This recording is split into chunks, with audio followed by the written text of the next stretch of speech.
Muy buenas tardes, muchas gracias por las amables palabras de presentación a don Francisco.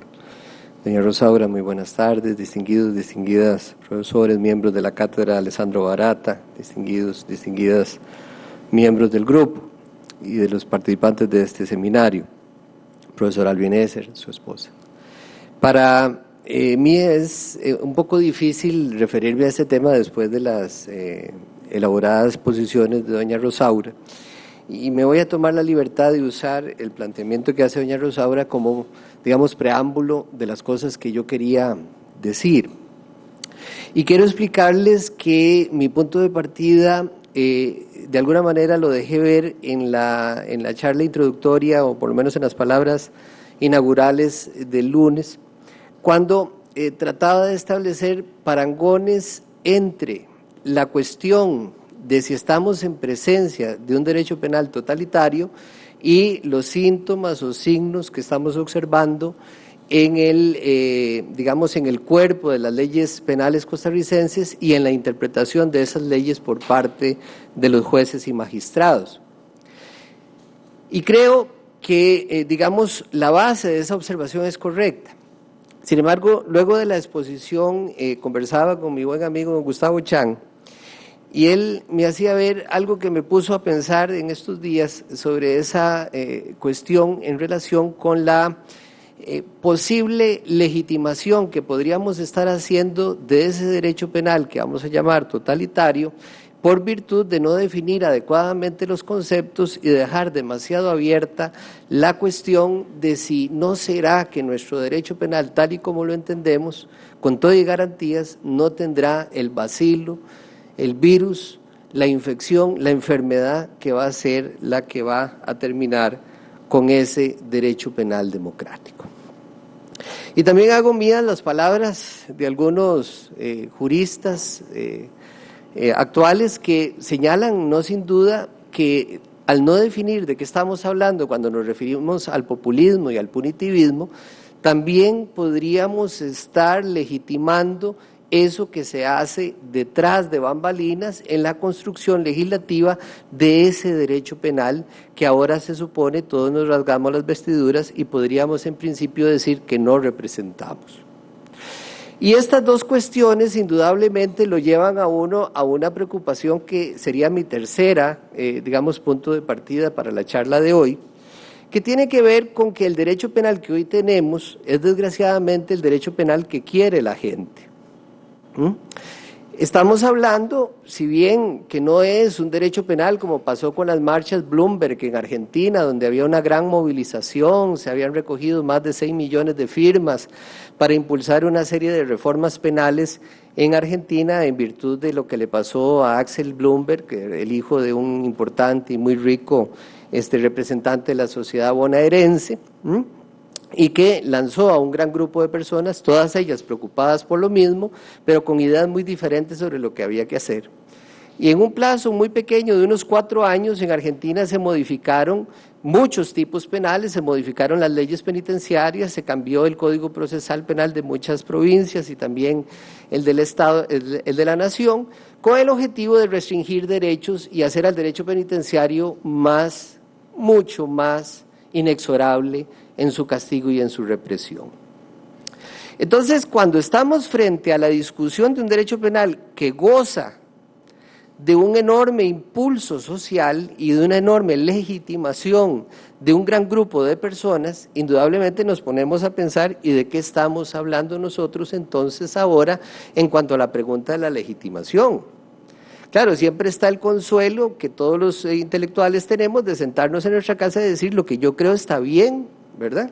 Y que leemos a ciertos sujetos precisamente para ver qué dicen, para decir, no, yo no creo eso, me puedo sentir bien, puedo dormir tranquilo hoy en la noche. Para eso leo algunos blogs y algunos Facebooks que me mandan los amigos, porque yo no tengo acceso a Facebook, gracias a Dios.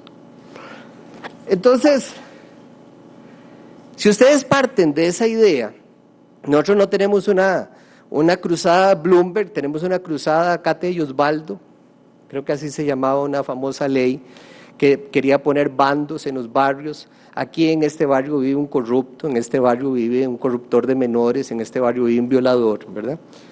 que me recuerda mucho, digamos, al Museo de Derecho Penal de Rothenburg, donde había máscaras con lenguas afuera que se las ponían a la gente que se dormía en misa, ¿verdad? La idea de estos bandos, probablemente inspirada en esas leyes medievales, era avisarle a la gente: miren, entre ustedes hay aquellos que ustedes no quieren. Entonces, efectivamente, aunque no hay esos movimientos masivos, sí hay movimientos en redes sociales.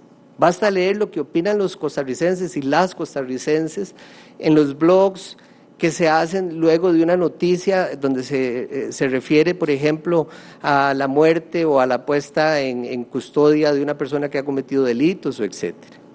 Porque tiene razón doña Rosaura cuando nos advierte que la Suiza centroamericana, la tierra de la alegría y la felicidad, y la tierra del Dancing with the Stars, es una sociedad clasista, sexista, odiosa y muy probablemente muy proclive a buscar la castración química, la muerte de las personas y su inocuización total. Entonces, si eso es así, francamente, digamos, ¿dónde vamos a encontrar la explicación del pensamiento alternativo a eso? Cuando también se ha posicionado no solo en el pensamiento popular, sino en el pensamiento de nuestros tribunales penales y los máximos, en este caso de la Sala de Casación y también de la Sala Constitucional, porque también podemos encontrar ejemplos de eso, y de algunos magistrados constitucionales que ahora nos dicen que la Sala Constitucional se tiene que hacer un lado para resolver ahora conforme al clamor del pueblo, que eso es bien nazi, ¿verdad? Indudablemente eso nos llama mucho la atención. Entonces, si ustedes quieren ver mi conferencia, que la he titulado Punitivismo Penal y Crítica al Estado Espiritual del Derecho Penal Costarricense, debería de llamarse más bien ¿Cómo podemos reconstruir el papel político del quehacer penal? Es decir, ¿qué opciones tenemos políticas de relegitimar el derecho penal que se oponga a esas tendencias? Porque es cierto, y lo dijo doña Rosaura muy bien, que se ha posicionado también en el pensamiento penal la idea de que hay que pensar así, ¿verdad? A mí no se me olvida una vez en uno de los múltiples concursos magisteriales en el que tocó participar, que un diputado me interpelaba y me decía: ¿y usted opina que la pena de 50 años, como dice ese presidente suyo de la sala de la Corte, es violatoria de los derechos humanos? Y me hacía una cara enojada, ¿verdad? Como para que no cayera yo en la trampa de contestar lo que pensaba, sino que contestara lo que él quería oír. Entonces yo cometí el error de contestar lo que pensaba. Y claro, aquí estoy con ustedes, gozoso, hoy, precisamente pensando sobre si efectivamente en asambleas legislativas también estará posicionado este discurso. Vean ustedes qué interesante. En la ley de maltrato animal, la Sala Constitucional acaba de expresarse diciendo que el proyecto contiene inconstitucionalidades en virtud de la desproporción de sus penas. Francamente, con la actual configuración de la Sala Constitucional era peligroso y muy difícil esperar un fallo como ese. Pero como es de bienestar animal, no importa, no es tan importante. Lo peligroso sería, o más bien lo sorpresivo sería que lo dijeran en otros tipos de leyes que están ahorita fraguándose en la Asamblea Legislativa, como podría ser, por ejemplo, la que probablemente tiene menos destino de llegar a ser ley de la República, de volver a los límites económicos para los delitos contra la propiedad, donde yo tendría mis serias dudas, queridos y queridas asistentes a este evento, de que la Sala se atreva a decir que volver a esos límites no tiene ningún problema desde el punto de vista constitucional, como no tenerlos tampoco significa nada. ¿Cómo llegaron algunos magistrados de la Sala Tercera a decir a la Asamblea Legislativa: no se preocupen, señores diputados, la propuesta de esta ley no tiene importancia, puesto que va a beneficiar solo a 4 personas? Creo que el magistrado se refería al 4% de las personas que están siendo condenadas, que son un poquito más de 350 por año. Pero él leía 4% eran 4 personas que eran. Entonces, no hagan una ley que solo beneficie a 4, es raro desde el punto de vista de igualdad constitucional. Sí. Entonces, la relegitimación política de un derecho penal que ha perdido conexión con la realidad, con la gente y con aquellos principios que eran la base del derecho penal que nosotros llamamos garantista, que son básicamente las del iluminismo y de la Revolución Francesa, que ojo, probablemente también allí tanta sangre que corrió en la Plaza de París para que esos principios llegaran hasta nosotros, no necesariamente hayan sido enjugados adecuadamente en la sangre nueva de otros que forman parte ya del castigo penal. Entonces, la deriva populista, y aceptemos que esa deriva populista se refiere básicamente al fenómeno de tender a un derecho penal más contundente y más inexorable, algo así como una máquina donde pudiéramos poner nosotros una tarjetita y pedirle a una máquina, vea, se ha cometido un delito flagrante, póngale toda la pena que usted pueda, es en esencia lo que está sucediendo. Entonces, estamos perdiendo de vista que ese punitivismo, que llamamos derecho penal inexorable, se opone a una cosa que no resulta tan extraña y que es muy frecuente en la jurisprudencia de nuestra sala constitucional, que es el principio de proporcionalidad. La dureza innecesaria en la pena, la restricción innecesaria de la libertad y, por supuesto, el inexorable contenido de represivización que tiene el derecho penitenciario resultan de esa manera absolutamente consecuentes con el pensamiento que se ha posicionado entonces también en el imaginario colectivo. Pero falta ver un último fenómeno que resulta interesante para esta revisión que quiero hacer sobre las cuestiones que estamos discutiendo, y voy a hacer mía la expresión de un ilustre jurista español, don Bernardo del Rosal Blanco, que habla de si estaremos hoy más bien viendo el devenir de un derecho penal para el cual no estábamos listos. Él lo llama el derecho penal de la postmodernidad.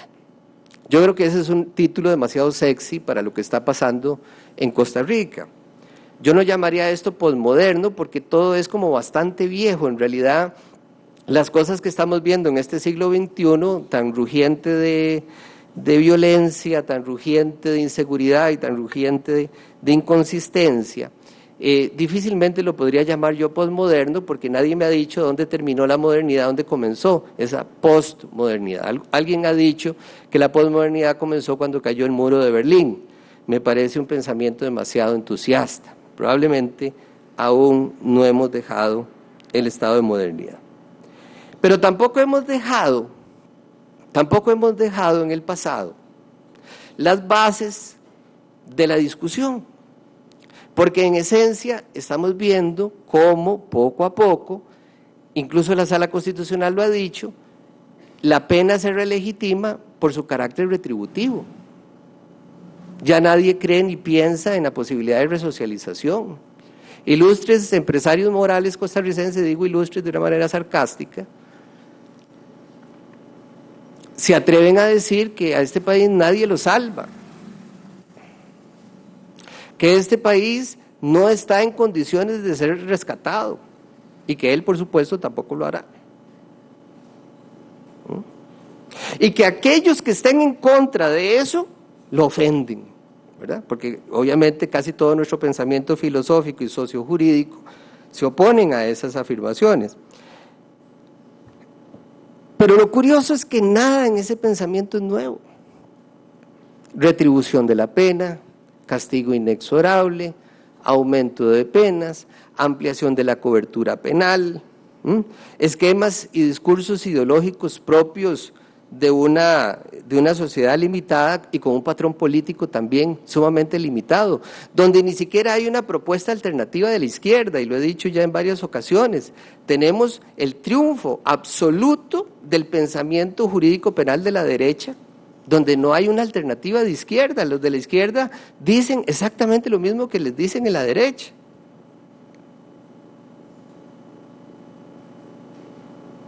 De tal manera que en materia penal, todo lo que es política criminal es política conservadora, política absolutamente reconstituyente de la inocuización. En el modo alguno es una política de los derechos humanos. El modelo político criminal que Costa Rica ha sostenido y que por lo menos se sostuvo de alguna manera hasta finales de los años 80 con una muy virtuosa sala de casación que teníamos, ¿verdad? Probablemente sacaba la cara con cosas que podrían considerarse hoy mismo básicas, ¿verdad? Sacar la cara me refiero yo a, de alguna manera, encontrarle dignidad a la jurisprudencia en virtud de un rescate de la persona humana, un rescate de las garantías democráticas, un rescate de lo que Ferrajoli llama el principio de estricta legalidad. En ello no hay tampoco nada nuevo, pero por lo menos era una posición más o menos constante, por lo menos en el pensamiento judicial, aun cuando ya se estaba situando en el pensamiento político otra idea diferente. Y curiosamente, ya lo señalaba doña Rosaura, ustedes pueden hacer las encuestas e investigaciones sociales que quieran, van a encontrar que en la medida en que el sistema penal toca a las clases sociales más favorecidas, no es por ello que nosotros encontramos que esas clases más favorecidas se van a oponer a un aumento o una mayor intensidad del castigo penal, todo lo contrario, van a estar más dispuestas a aprobarlo y apoyarlo. Pero quienes piden más furiosamente un derecho penal contundente son las clases marginales y las clases que son más objeto de la criminalización del Estado. Una observación que hace la sociología criminal y los criminólogos críticos desde los años 70, no es un descubrimiento nuevo. Entonces, ¿qué queda, digamos, del contradiscurso? Es decir, ¿qué queda de lo que estamos tratando de oponer a ese punitivismo? Pues básicamente muy poco. La ausencia de un modelo político criminal hoy se manifiesta también en el silencio de la academia, en el silencio de las universidades, en el silencio de aquellos que pueden decir algo. No lo decimos por pereza, no sé, lo decimos porque queremos mantener un perfil bajo, ahora no queremos tener tanta visibilidad, o mejor, para que no nos querellen por estar en contra de los que van a favor, de los que ya no estaban a favor de nada. Las variaciones en el signo político que estamos observando hoy, y quizá con esto sería una bonita forma de cerrar esta reflexión, las variaciones en el tinte político que estamos observando hoy son variaciones no en cuanto a la tendencia, sino en cuanto a la intensidad. Los proyectos de ley, el de crimen organizado, las leyes de protección de víctima y testigos, y los cambios que ya se esperan venir sobre el tema de drogas y por supuesto otros que ya se avecinan también relacionados con esta ley de extinción de dominio, señalan que la intensidad de las lesiones a ese contexto básico de los años 80, que podríamos llamar de un mínimo garantismo, se perdieron. Y se perdieron para no rescatarse más. Ya no es posible decir en ninguna parte, por ejemplo, cosas básicas como principio de legalidad, principio de culpabilidad, principio de proporcionalidad, porque esas cosas son sospechosas. Siempre me gusta ir a las comisiones legislativas, es algo muy educativo. Ayer estuvimos en una hablando sobre ingeniería genética, reproducción in vitro, de la mano de una conferencia del profesor Alvin Esser, y me gustó que no fue un abogado ni un diputado, sino fue un biólogo el que le preguntaba al profesor Esser: ¿y usted qué opina de la sentencia de la Sala Constitucional que echó atrás todo lo que se había avanzado sobre el tema de fertilización in vitro. Entonces fue muy educativo ver la cara de sorpresa de los diputados y diputadas ahí presentes, escuchando lo que era una respuesta frente a un examen concienzudo de eso que señala doña Rosaura, ya no vale la pena referirse, que es el contenido de protección de un bien jurídico, en este caso, el de la vida. Pero bueno, déjenme ser un poco esotérico, déjenme ser un poquito ontológico y déjenme ser un poquito espiritista y déjenme rescatar un muerto que se llama el principio de bien jurídico. Y ustedes dirán, aquí lo vamos a ver. Ahora le preguntamos que desde cuándo vuelve a ser eso un principio de garantía, que a dónde lo ha visto, que ni siquiera se lo creyeron cuando lo escribió alguna vez sobre el principio de insignificancia del hecho en el principio de oportunidad en el proceso penal. Pero es que ese muerto, vieran ustedes que causa muchos problemas, ¿verdad? Pasa igual en la serie esta de televisión donde hay un grupo de muchachos que hace investigación paranormal, ¿verdad? Y los instrumentos que ellos utilizan se activan cada vez que se oye un ruido extraño o una lucecilla se ve en la esquina de un sótano, ¿verdad? Esa lucecilla en la esquina de un sótano, ¿verdad? Bastante espiritista también, la da el bien jurídico hoy precisamente para examinar la situación del punitivismo. ¿Por qué no hablar ya otra vez de bien jurídico? En el fondo ahí puede estar el secreto de la cuestión que estamos hablando. No hablar del bien jurídico hoy es precisamente para evitar la incomodidad.